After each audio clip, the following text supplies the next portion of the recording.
Hi, we're here in Washington, D.C. at the Nuestro Futuro Latino Education Conference with Denisse Aranda. Denisse, hi, thank you for being here. You were just on a panel. I was. Could you explain a little bit about what the panel was about and what you said? Sure. So the panel originally started with just letting the students get to know us and some of our experience, and then we opened the floor for questions.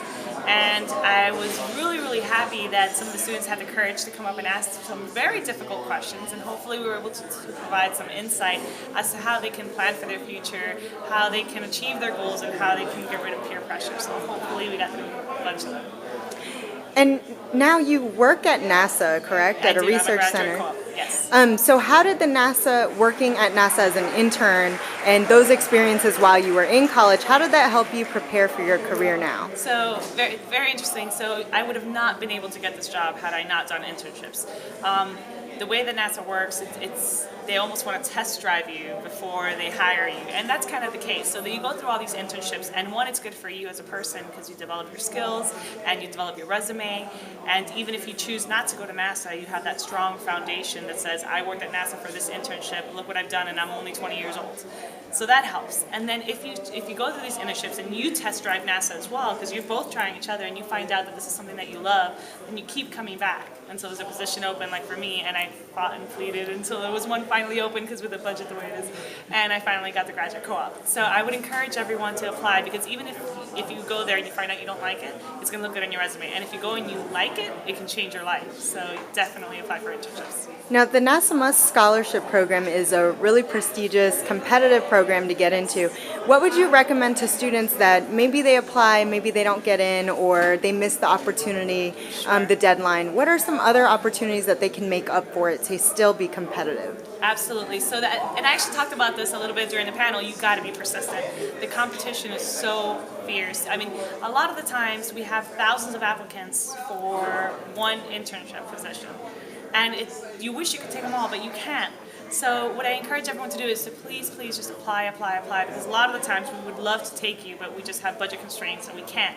So if you don't get in, just maybe do more conferences maybe, try to get a paper published, do something different, add that to your resume, make sure you have a strong letter of recommendation, and that will ultimately make the difference in whether or not you get in. A lot of the students asked about how to deal with social pressures. A lot of students face, if you're too smart, you're not one of us. Yeah. What do you respond to the students with? Well, I actually sympathize a lot because, I'm a little bit older now, but I was in high school not so long ago and I faced the same things, and it was really hard for me specifically because I really identified with them. I was in Miami and the dropout rate was really high, and my high school had almost 5,000 students, and it was what it was. But I think ultimately the biggest thing that you need to know is that you got to be true to yourself. Number one, you have to know what you like, and once you identify what it is that you want to do with your life, make sure that you surround yourself with people that are going to be supportive. So if someone is saying things to you that are disheartening or disencouraging, then they're toxic to your life and you need to remove them. So get somebody else that will be more supportive, and you'll be happier in the long run that you did. How do you find those mentors?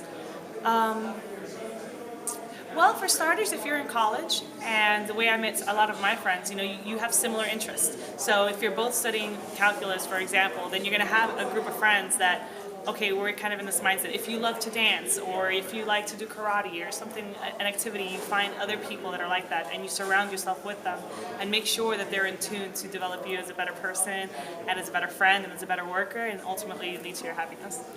Is there anything else that you would have liked to tell the students today that you didn't get a chance to? I offered them my email address, which is denisse.aranda@nasa.gov, and I really hope that they feel free to contact me if they have anything else, because each person has individual needs, and unfortunately I don't have the time to talk to them one-on-one, so I don't know what piece of advice or how can I support them individually. But if they contact me, I'd be more than willing to sit down and do anything I can to help them.